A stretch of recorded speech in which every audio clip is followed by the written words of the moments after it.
Hello friends, Jerry Rosa here in the Rosa Stringworks workshop. I'm getting caught up from having my PC down and building the new website, and I've got some videos here on a couple of mandolins that I thought were kind of unique, and I would show you the setups on those. The first one is a Gibson mandolin, and it's a flatback Gibson, which you don't see all that many of them. It's an A style with the F holes, and it's kind of a nice little mandolin, and we had to change out the tuning keys on it. The tuning keys were in really bad shape, and you'll see how we did that and what we did to it. It was kind of unique, so I thought that would be a good one to show. I mean, in terms of the video, I think it's from all the way back in July. So, and then the next one I think is all the way back from August. So we're in December now, 2016. So that'll give you an idea how far behind I am on some things. So I'm going to show you both of those clips, and you'll get to that in just a minute. I want to take just a second to advertise something here.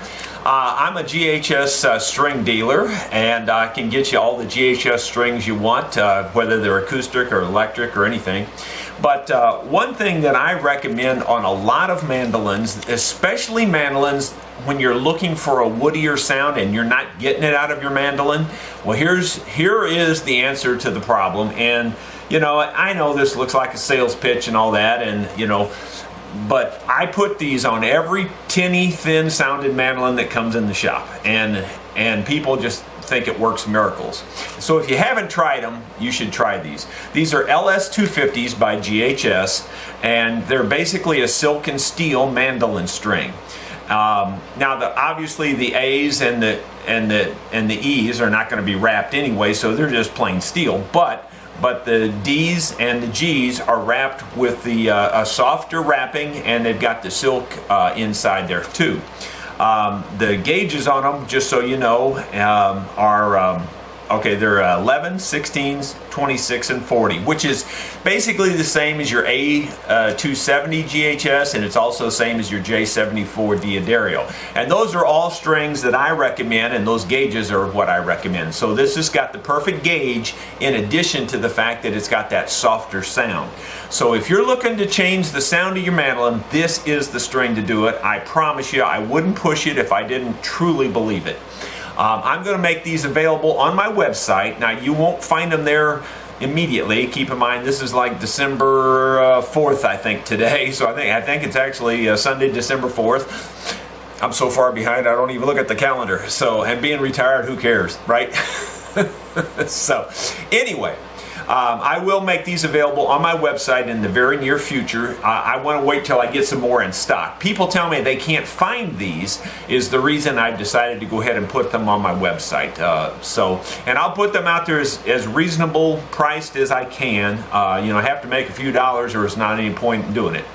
So anyway, again, that's LS250 by GHS. Hope you like these clips. Thanks for watching. Hello friends, Jerry Rosa here in the Rosa Stringworks workshop. We've got yet another mandolin. I think this one came from Florida, if I'm not mistaken.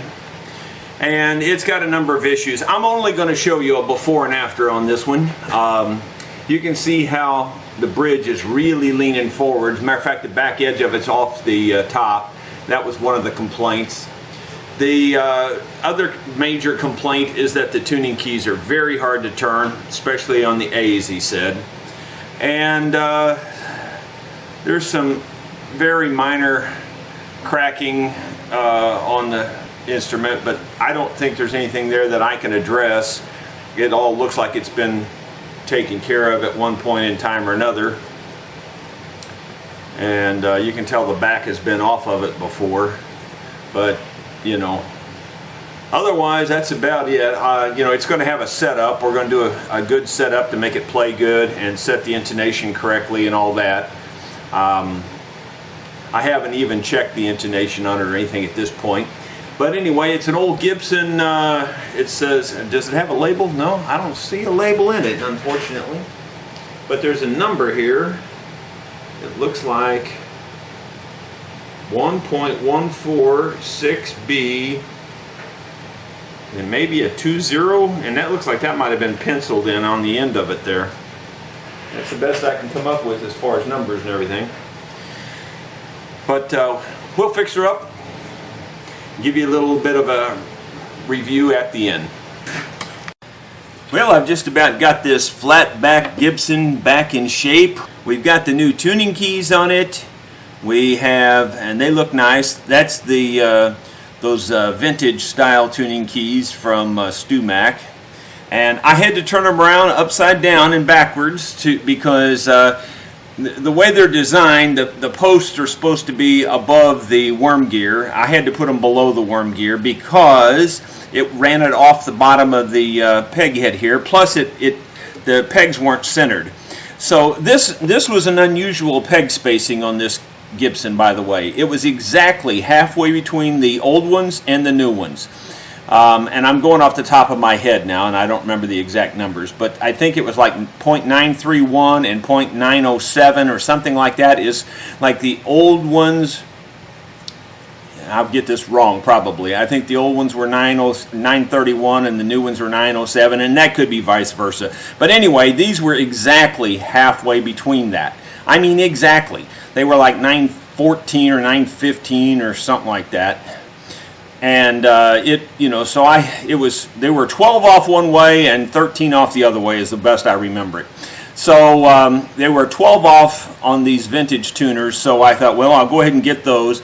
And believe it or not, they actually do fit in the hole, and the other ones, the newer ones, fit in the hole too, the new spacings. But both of them were slightly tight in the hole. The old tuning keys were just a unique spacing for this particular mandolin. As a matter of fact, they're a very, I don't know, for lack of a better term, they're a very cheap made tuning key. If you look at it there's no detail on them at all, and they say Waverly on them, believe it or not, which is just blows me away that they actually say Waverly. But says New York, Waverly Products Incorporated in New York. But I got to tell you, this particular set is one of the cheaper sets I've ever seen, the way they're made. And there's so much play in them, and there's so much wear, I guess, that we just decided to replace them. And we're going to save them, of course, and keep them with the old mandolin, because, it's just one of those things that you don't want to destroy the original value of it. And so we didn't even have to drill a new hole or anything. Turning these upside down, all three of these holes lined up with, the old ones had 5 holes, but the 3 holes in these lined up with 3 of the holes of the old one. So it worked out perfectly. There's really no change to the instrument at all. So I didn't mind putting these on there. The only negative of putting these new tuning keys on them, because I had to turn them around upside down the other direction, is that they turn backwards. And that's not uncommon, though, on a lot of mandolins. You'll see that on lots of mandolins, that the tuning keys turn backwards. So anyway, bottom line is we've got her set up. I was playing it here a little bit. I'll play it for you later once I work on it a little bit. The action is still real high at this end. The action's really good at this end, but at this end it's real high. So here's a 18 thousandths, and that slides under it with no problem at all. And on a mandolin, I make the 18 pretty snug on the E string. So anyway, we're gonna work on this. Well, as luck would have it, I was filing these first 2 E strings, and that went perfectly. I got them adjusted down low. Then I started on the first A string, and I could just feel the saw hit a pocket, and it just went down. And I knew instantly that I hit like a soft spot in the wood, or a little grain pocket, or whatever you want to call it. And anyway, it just got the string too low instantly. I mean, I could just tell. You just feel it just drop. You hit a soft spot. So I could replace this. I mean, I could do the baking soda trick and fill this back up because it's just one string. But people are paying me good money to do these things right, and I just don't feel good about using the baking soda thing on this. So I'm going to take this out. I'll save it. I'm going to try to get it out in one piece. It's a piece of ebony, and ebony is really a pain in the neck at the nut anyway. It's always chipping, breaking, or like when we're filing it here. You'll find those little soft spots, and they'll go too deep really fast. So I'm going to change it to antler. It's a lot more work for me, but it'll be a much better job when we're done. And we'll save the old one and put it with the old parts so that it's with the mandolin to keep it original. Tell you just one more quick thing. The other thing I didn't like about this nut anyway is it's a little bit offset to that side. If you can look at very closely there, you'll see that this notch has more space here than the bottom notch there has on this side. So it's a little offset anyway, so you know, it's probably the better thing to just replace it. I've written down my measurements. The thickness is 0.195, the height is 0.295, and the length is 1.235. So we'll see how close we get to that. Don't know how well you'll be able to see this, but it literally does match. I can't hold it and get it the right direction here. Don't know if I'll get it back to the 195 is exactly what that is.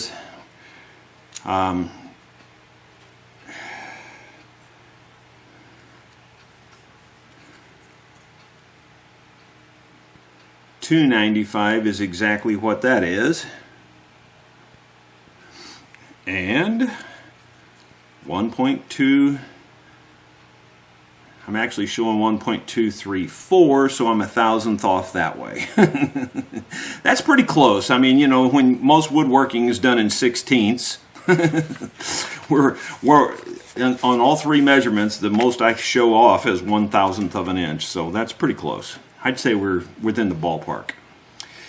Okay, now we've got to shape it to the original shape, and we'll get on that. We got her all set up, brand new nut on there, works really nice. You can see how nice and even everything is, and got the deer antler saddle on it that he requested, and I checked the intonation, got that right, got the bridge sitting up real good and straight. I put felt in this area here on both sides so that it won't buzz. I did a fret job, I leveled all the frets. Obviously we put the new tuning keys on. Oh yeah, I'm going to fix this right here. This is loose. There was a little tiny, really short screw. The screw was so short that it even was just barely long enough to go through the metal. I mean, I've never seen one so short for something like this. So I'm going to fix that yet too. I may have to put some toothpicks in the hole there. Just thought I'd show you the screw that was in there, how short it is. It's just crazy short. Here's the screw that I'm going to put in there. I don't know if you can see the two side by side, but very hard to hold. But you can see it's so tiny. There's no way that could have ever held that pickguard. So, and plus the pickguard has a recessed, countersink. So I'm going to put this screw in here that has a countersink on it that should match that up really good, and it should work just fine. Okay, you can see the screw I put in there fits it perfectly flush and is long enough to actually hold onto it. Now it's solid. It's not going to give us any more trouble. Let's play a little bit on it, see what it sounds like.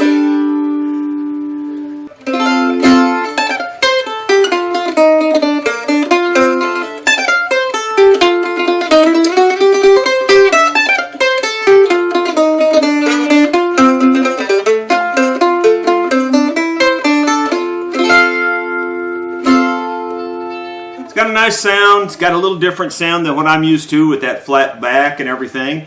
But it's a nice mandolin. It's a nice vintage mandolin. It's up in pretty darn good shape. The only thing I've seen, is the back has been taken off of it before. But other than that, it's up just about in pristine shape. And we're going to ship it back. I believe it's going back to Florida. Got a Michael Kelly mandolin in, and I believe it came from Indiana. Kind of a pretty mandolin. It's got a lot of inlay and things like that on it. Little different coloring than I usually see. And got a little different tailpiece than you normally see, I think. It has an electronic pickup through the bridge that actually comes up into the saddle. I can see how they've drilled up through here. I guess they drilled it through the foot of the bridge down in through the top, is the way it looks. Not too sure about all that yet until I take that apart. Just quick observations. There's definitely more underbow than it needs down the neck. I can just see that with my eye. The things that I don't like at all is the way these posts stick up through the saddle and your hand catches on those. We're going to fix that. Me personally, I typically scallop out more than this is scalloped out, but that's kind of a preference, personal preference. It's not that big a deal. The the nut up here is really jagged. Catches on my fingers when you slide your hand up there. You can really feel that, so we'll fix all that. He had said something about the fret ends, but I don't feel too much there. I will dress them a little bit though. So basically what we're going to do is set up on this as much as we can. This saddle is actually split in two pieces. I've never actually seen that before. Probably won't show up on the camera. It's a pretty fine line there, but there's a line going right down the center of the saddle, and I have a feeling there's some sort of pickup in between there. That's about everything I see on it right now.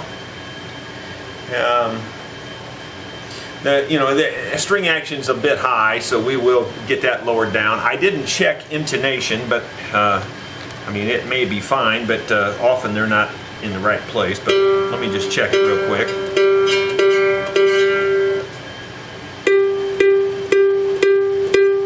About 10 cents sharp, it looks like.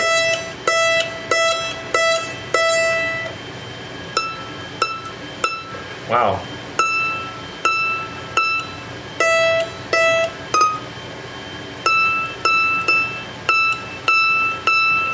Every bit of 10 cents sharp. It might be more than that. It's jumping around a lot.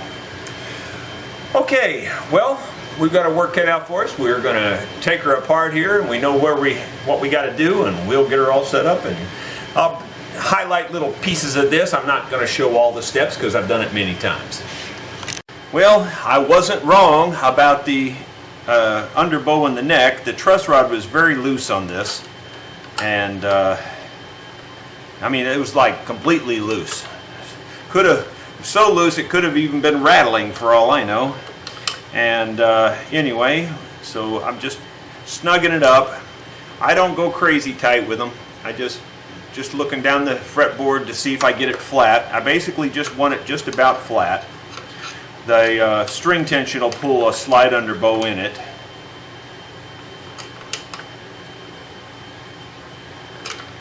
Pretty snug there. That looks pretty good. It looks much flatter than it was, that's for sure. The nut just fell off of it, which is not a big deal.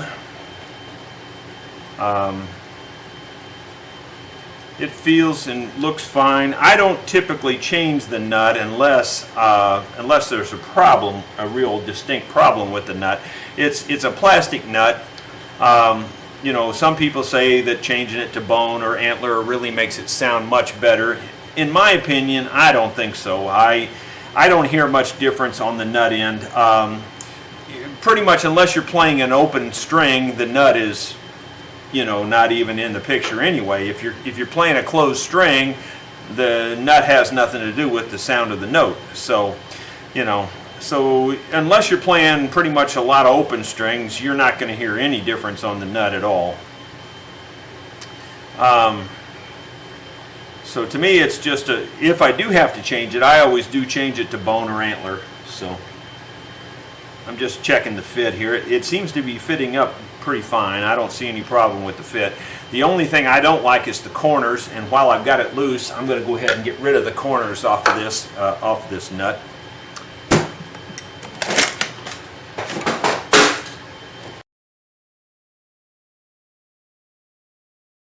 You know what? I don't like this nut after all.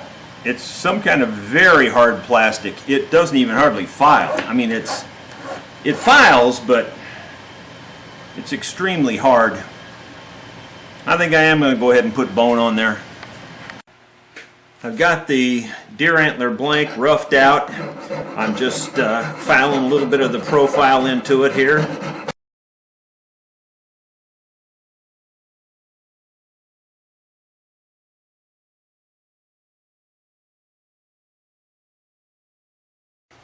We'll see how it fits on the neck of the instrument now. Well, that feels pretty good. If anything, it's just a hair proud. It's just a hair long, like I'm talking a couple thousandths. I think the old one was too, so I'm going to take it down just a little bit there, file.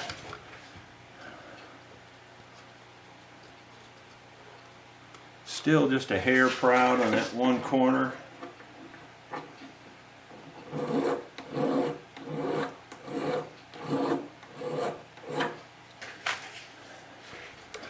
I don't really want to be able to feel it when I run my fingers around it there. It's better.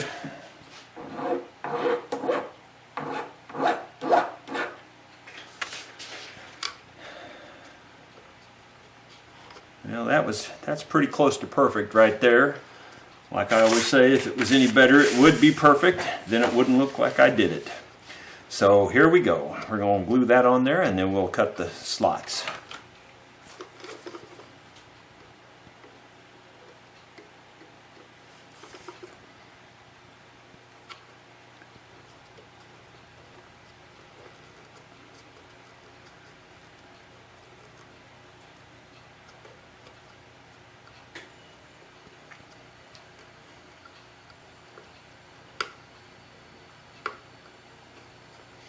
Never really seen a the truss rod cover quite like this either. This truss rod cover, and it did it on the old one too, because this is exactly to the thousandths the same size. It lifts up. You can see there's space underneath it. It actually holds against this nut. Yeah, I'm not too crazy about that. I'm going to take it off of here and just get just a hair of it off of there. Just going to get rid of just a little bit, just so that it fits down in there a little bit better. It just doesn't fit to suit me. So just take a file and file it a little bit.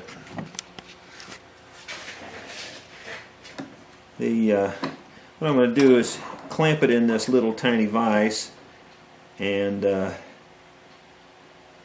leave a little bit sticking up here, then I can kind of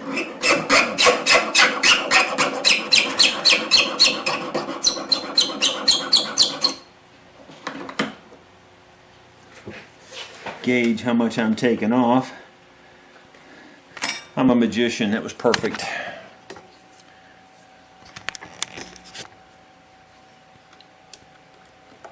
I think I'm a magician. That was just absolutely perfect. I don't think you could get it any tighter.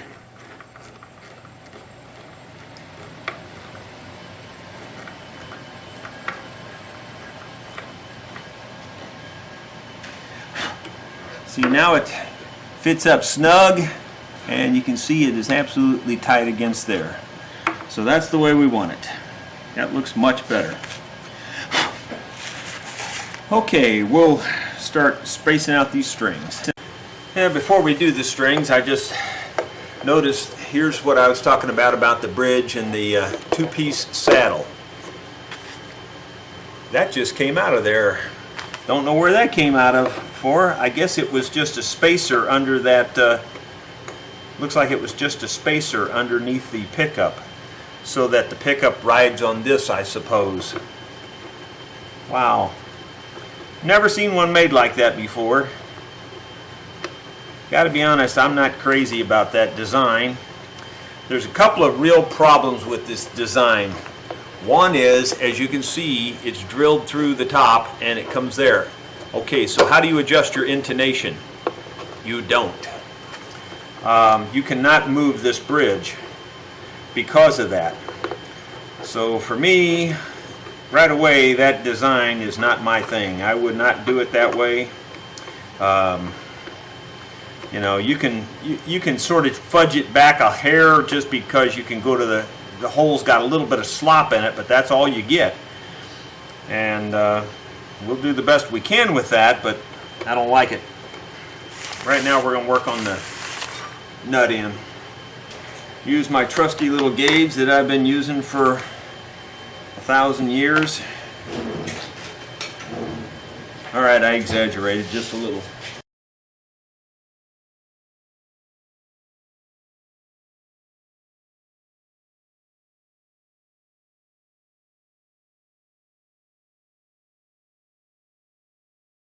Okay, that'll get us in the ballpark for now. We'll worry about the fine-tuning of that later. Right now, first thing I'm going to do is level off these frets before we start stringing it back up. And now that I've got the fretboard flat, I can just kind of feel where the humps are. I can feel a hump in here. I'm going to go ahead and pull these last 2 frets out and scallop this down.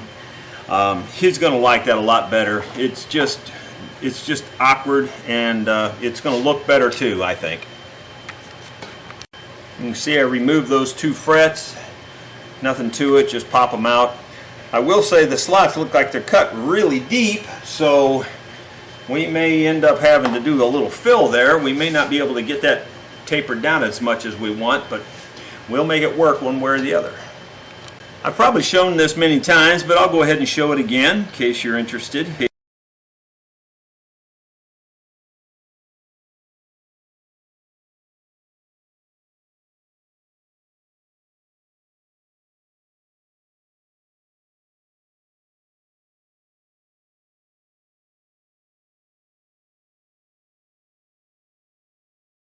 Okay, we scalloped a lot of it. Just a little thick right in here yet. Alright, we got a lot of dust there we're going to get rid of.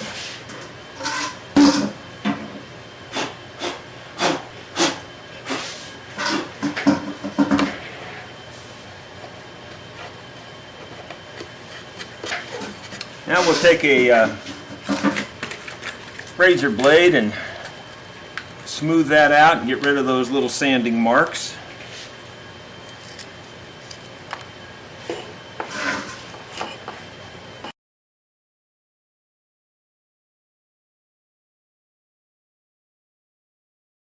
That looks real good. Can't hardly beat that, and it's scalloped down nice and even and give you a lot more pick clearance now, and still retains the look. So that ought to work real good. Going back to leveling the frets now, since those little 2 frets were kind of bumping the thing anyway, they were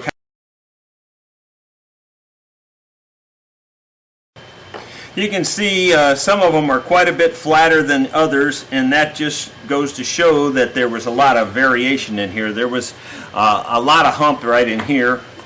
Let me look down it now and see what it looks like. Looks real flat, except for right in here there's a hump.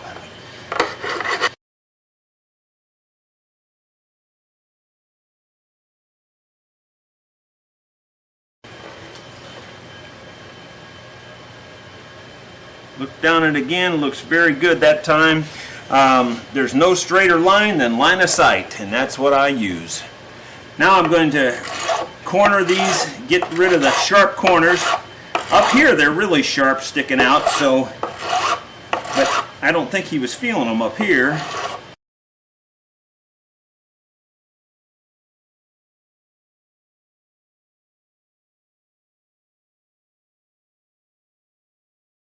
I don't feel anything now, so I think he ought to be happy with that. And now we'll recrown these.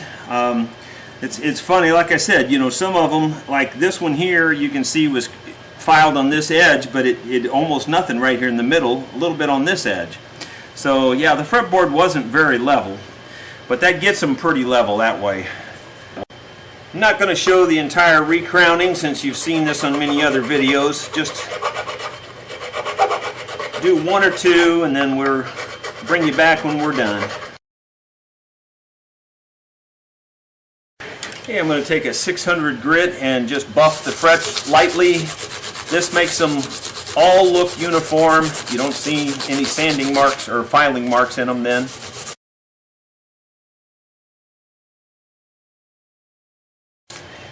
It leaves a pretty fine finish. And of course, as you can see, it dulls the fretboard. But that's okay, because we go back through and we level out the fretboard anyway, as part of the process.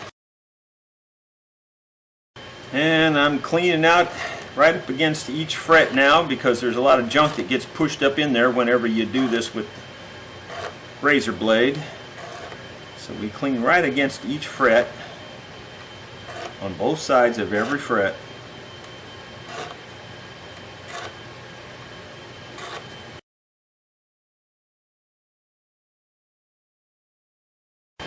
Okay, it looks almost like a brand new fretboard from the factory. What will make it look like brand new is to put that oil on there.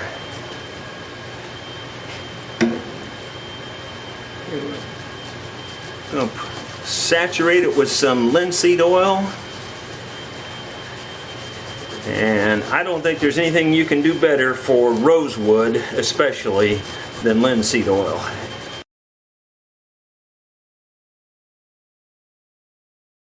We'll let that just kind of soak in there for a few minutes, and then we'll wipe that off a couple more times. You definitely don't want to let it dry with the oil oozing out of the pores.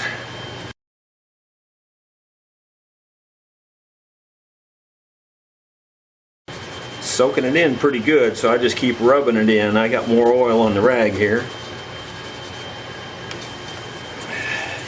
I'm just going to wipe the top down of the mandolin with this too. It doesn't hurt your finish at all, and it just kind of keeps the finish from drying out and cracking out.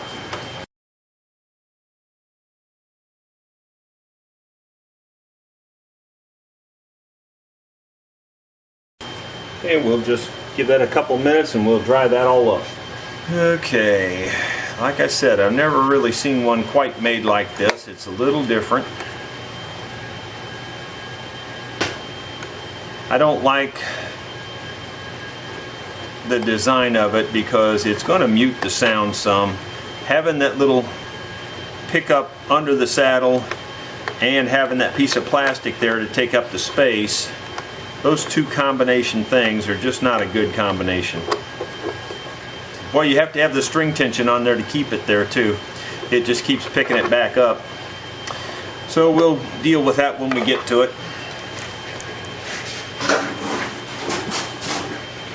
Gonna wipe off the extra oil now off the body.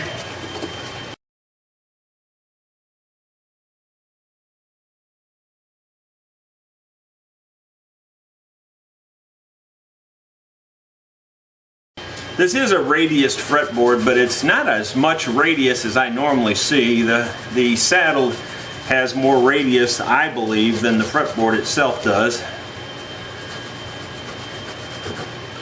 I've mentioned before, I'm not a huge fan of the radius thing myself. I don't see that it gives you much benefit. And you know, the people that love it though, they absolutely love it and they swear by it, and more power to them. I don't have any problem with it. I just don't personally care for it. We'll get some strings and start putting some pressure on here. Well, I gotta tell you, if this was my mandolin, I'd be changing the pickup out if you have to take the strings off very often. If you don't ever take the strings all the way off, it's not a big deal, but this thing's a real pain in the neck to keep it in there and get it on there and keep it, it's just a pain. But anyway, what I want to do is cut these, I want to cut these metal posts off because they're way too tall. They're sticking out, and first I'm going to see if they'll screw down in there. Some of them will do that, but I doubt these will. Well, I found the right Allen, and no, they're not going to screw down in. Okay, so what I'm going to do is measure about how tall these are, and we're going to take off 10 thousandths or 20 thousandths more than they are tall. I'm getting, they're sticking up 80 thousandths. That's quite a bit. It's almost a tenth of an inch. Yeah, 80 thousandths is what that one's sticking up. I don't know about this one. I think this one's less. This one's about 70 thousandths. 75 thousandths. Okay, so we're going to take off about 90 to 100 thousandths off the bottom of these. So I'm going to see if I can get them apart. I'm going to keep everything in the same relative location here. Take the base of the bridge off. There it goes. Okay. Alright, so what I'm going to do is unscrew these, and we'll take it off the bottom because the top has the adjustment in them. We don't want to take it off the top.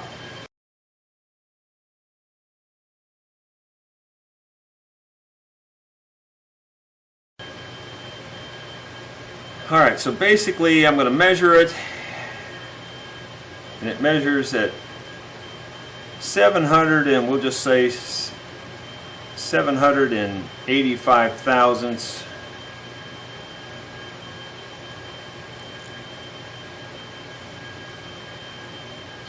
$795 thousandths. So when we get done, they're going to both measure around 700 thousandths. We're going to go take those to the grinder and cut the bottoms of them off. I took off 100 thousandths off of each one. That leaves them about 790 thousandths, I believe it is, or is it 690? I can't remember now, but yeah, that leaves them at 690 thousandths. And now all we're going to do is put them back in the hole, tighten them down.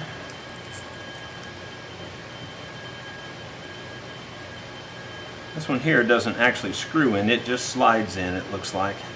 That's the one that was loose before. This one here screws in.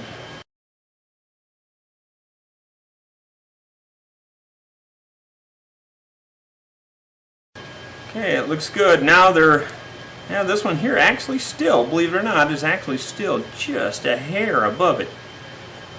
It's just a hair now.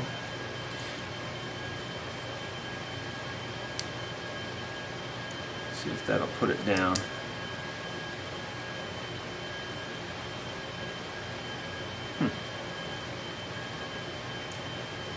Well, ain't no point in doing it part way. If I just need to take it down a hair, I'll take it down a hair.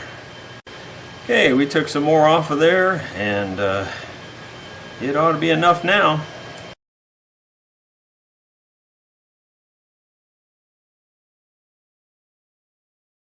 I'm going to glue this one in place because it's just in and out, falling in and out, and it shouldn't be that way. It should either be screwed in or glued in or something. So I'm just going to go ahead and put a little drop of glue down in there and make sure it stays in there that way. Actually, I'll put the drop of glue on the end of the threads.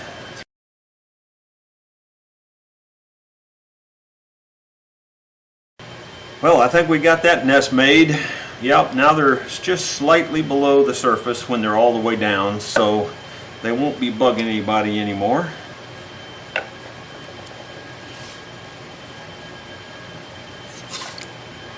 Let's go back to putting her back together here.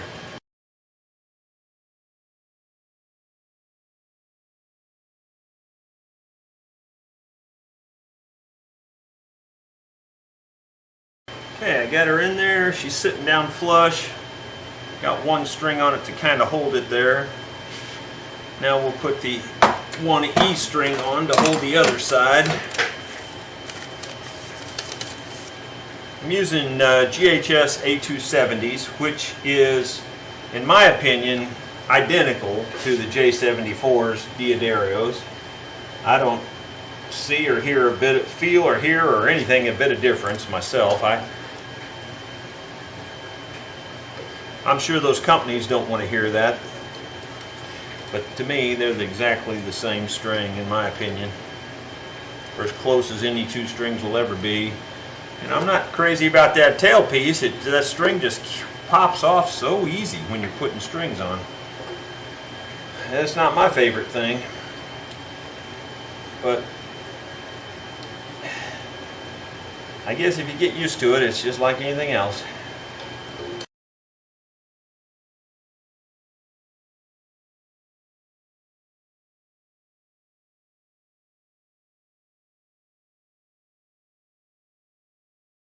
I can tell the action up here is real high at the nut end.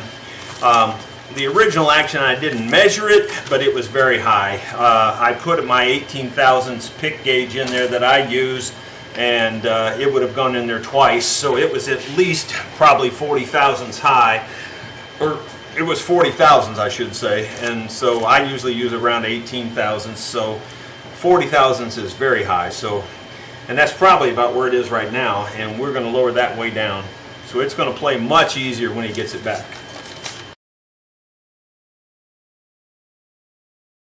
Yeah, I think if this was mine, I'd be changing this tailpiece. I don't care for this at all.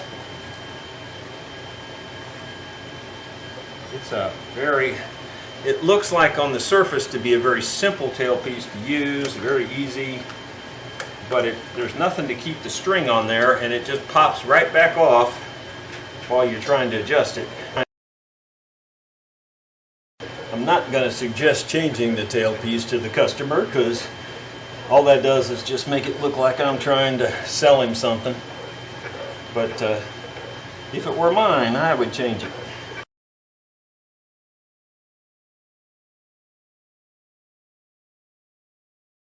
We do have the strings on her. The customer uses these dampeners here on the strings at this end. I don't see any problem with putting those on there. I went ahead and I put them straight across. He had them at an angle. I put them straight across only because my theory is if you're going to use them, the middle of the string is the part that's going to vibrate the most, so you might as well put it right about where the middle of the string is. And so anyway, that's just my theory. But we're going to work on the action up here now. I'm not going to film all that either, because all I'm doing is going to be just lowering these strings till I get them down to 18 thousandths, and then we'll adjust this other end as much as we can for intonation and action too. Here we go. Well, we got her all set up. She plays like a dream now. Got a nice little bark. Hope you enjoyed this little abbreviated setup on this Michael Kelly. The model number is MKLDFEAVS. And here's what she sounds like.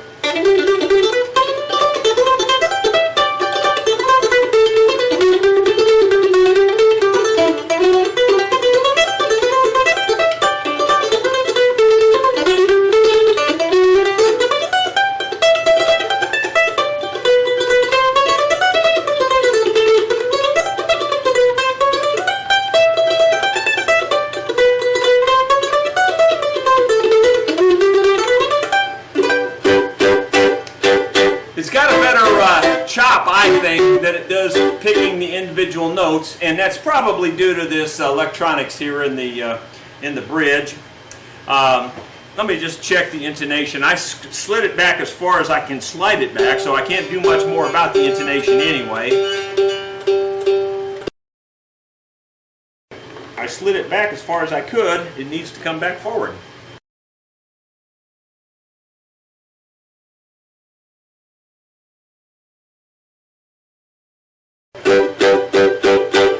Well, the intonation's pretty darn good, really. I'm surprised that I was able to get it just about perfect.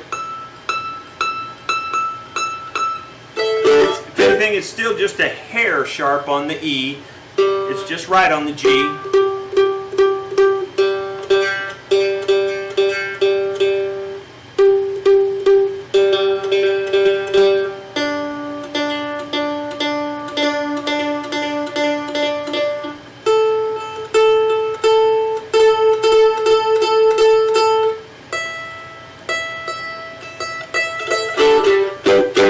Strings keep stretching on it. Thank you for watching. Hope you enjoyed this little abbreviated setup on this Michael Kelly mandolin. I don't think you could get one set up much better. You can see the action is very low down here at the 7th fret. It holds that 1mm pick. It holds it right in there. So it's very low action now. Plays like a dream. Actually has a pretty good sound. The chop is a little bit better than the picking on it because I think that's because of this saddle with the two-piece saddle and the pickup inside the saddle like that. I think that kind of kills the individual notes a little bit, but it probably even actually helps the chop a little bit.